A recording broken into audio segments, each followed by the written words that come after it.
Bien-aimé, la Bible dit à Éphésiens 5, verset 20, que rendez continuellement grâce à Dieu pour toutes choses au nom de notre Seigneur Jésus-Christ. Nous rendons grâce au Seigneur en ce jour parce qu'il a encore permis que nous soyons comptés parmi les vivants. Aucun de nous n'a payé un quelconque prix pour voir encore la lumière de ce jour. C'est pour cela qu'en toutes choses, rendons toujours grâce à Dieu. Au nom de Jésus-Christ, Amen. Bien-aimé, je vais vous parler des artifices. Tout ce qu'on fait acheter les gens là dehors dans les milieux dits chrétiens.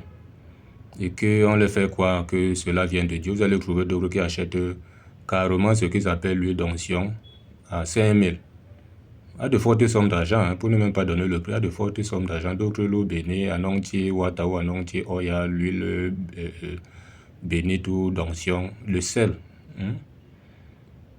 D'autres, on les fait même acheter même des paumes, des cadenas et autres. On dit que ça purifie l'homme, ainsi de suite. Des faux trucs comme ça. Et vous voyez les gens acheter.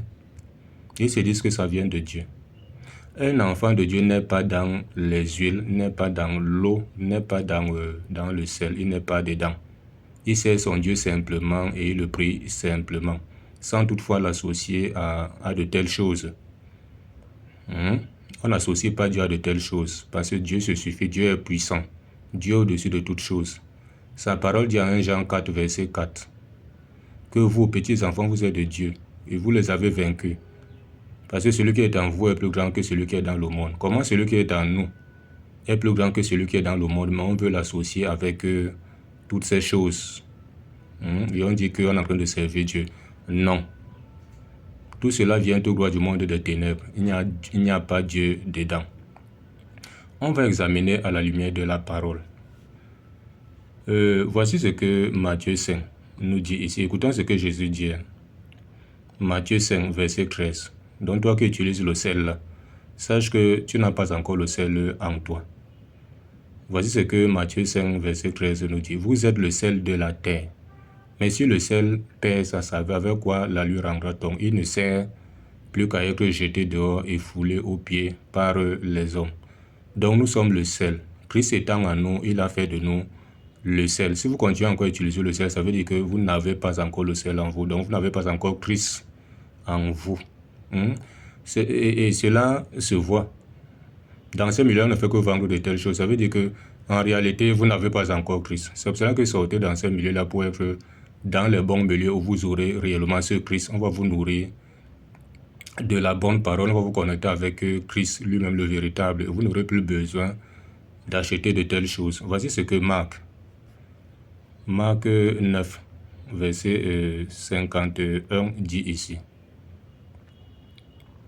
Marc chapitre 9, verset 51. Il dit, Marc 9, verset 51, il dit, ayez du sel en vous-même et soyez en paix les uns avec les autres. Ayez le sel en vous-même. Parce que quand tu as Christ en toi, tu deviens le sel de la terre. Donc, on continue avec l'eau. Un enfant de Dieu n'est pas dans l'eau, parce que lui-même, étant baptisé Saint-Esprit, il a l'eau en lui. Voici ce que la Bible nous dit. À Jean 7, on va prendre du verset...